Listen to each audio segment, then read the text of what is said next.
Hello বন্ধুরা, একটা রান্নার রেসিপি নিয়ে চলে এলাম। আজ বেলে মাছ একটু টক ঝাল করব, তাই কড়া গরম হয়ে গেছে, তেল দিয়ে দিয়েছি। এবার মাছটা ভেজে নেব।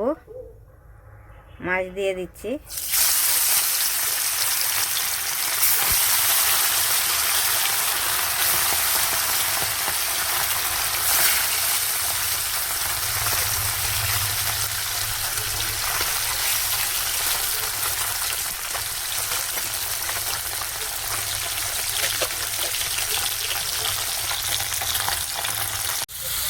মশলাটা ভাজা হয়ে গেছে, এবার একটু জল দিয়ে দিচ্ছি।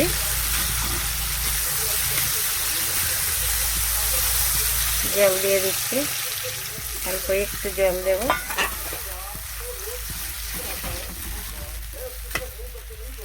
একসাথেই মাছটাও তুলে দিচ্ছি। মাছ ভাজা আছে, দিয়ে দিচ্ছি।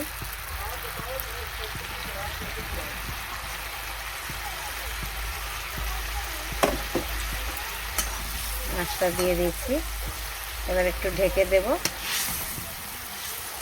শুকনো শুকনো হবে, ঝোল হবে না।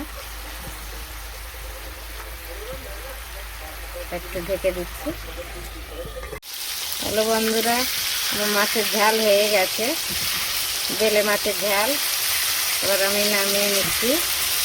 খুব সুন্দর হয়েছে, দেখুন একটু শুকনো শুকনো করেছি। আপনারাও এমনি করে বানিয়ে খাবেন, খুব সুন্দর লাগবে। খুব সুন্দর, খেতেও ভালো লাগে বেলে মাছের ঝাল। তাই আপনারাও যেমন বানিয়ে খেতে পারেন, খাবেন, সবাইকে আর ভালো লাগবে। ভালো লাগলে লাইক, কমেন্ট, শেয়ার করবেন জরুর। Thank you.